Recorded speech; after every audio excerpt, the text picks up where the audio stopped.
Morning everyone, আমার ছোট চ্যানেলে আবার সবাইকে স্বাগত। আজকে সকালবেলা বানিয়েছিলাম ঝাল ঝাল সুজির উপমা। সচরাচর আমরা সুজির হালুয়া বা মিষ্টি হালুয়া খেয়ে থাকি, কিন্তু এভাবে ঝাল ঝাল উপমা বানালেও মন্দ লাগে না খেতে।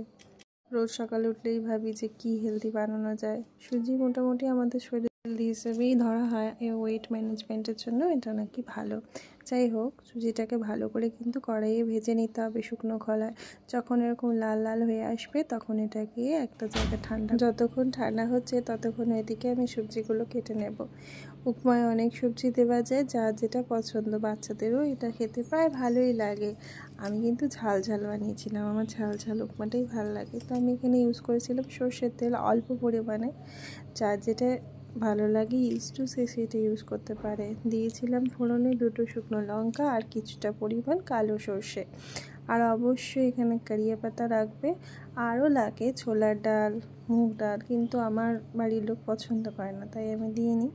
আর দিয়েছিলাম কিছু পরিমাণ বাদাম, সব একসাথেই দিয়ে দিয়েছিলাম। কিন্তু বাদামটা আগের থেকে ভেজে উঠিয়ে রাখলে দেখতেও ভালো লাগে, আর ভাজা ভাজাও বেশ পুরোটাই ভাজা হয়। তো এখানে আমি ক্যাপসিকাম, টমেটো, পেঁয়াজ আর কিছুটা পরিমাণ কাঁচা লঙ্কা ইউজ করেছিলাম। যেই বললাম ঝাল ঝাল আমার ভালো লাগে। এই সবজিগুলোকে ভালো করে ভেজে নিতে হবে। ভালো করে ভাজা হয়ে গেলে দিয়ে দেবো এখানে একে একে কিছু কিছু মশলা। বেসিক মশলা কিছুই না, পরিমাণ মতো নুন, অল্প পরিমাণ হলুদ, আর ঝাল বানাবো বলে কিছুটা পরিমাণ লঙ্কা গুঁড়ো আমি ইউজ করেছি। এগুলো সব অপশনাল, আর কেউ যদি পছন্দ করে একটু চিনিও দিতে পারে, কিন্তু আমি চিনি পছন্দ করি না। যাই হোক, এগুলো সব ভালো করে ভেজে নিতে হবে।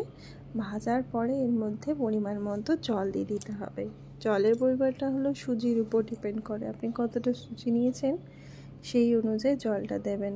এই জলটা দিয়ে ভালো করে এগুলো সব ফুটিয়ে নিতে হবে। যখন টকপক টকপক করে ফুটে আসবে তখনই দিয়ে দেব ওই লাল লাল হয়ে ভেজে রাখা সেমোলিনাগুলো।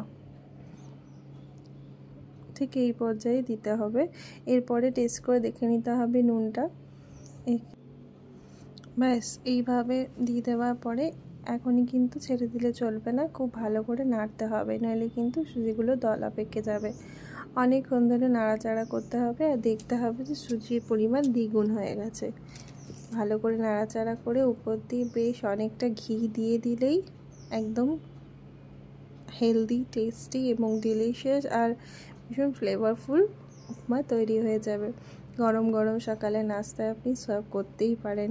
এই অপশানটা কিন্তু ব্রেকফাস্টে ভালো লাগলে লাইক, শেয়ার, কমেন্ট করে দেবেন।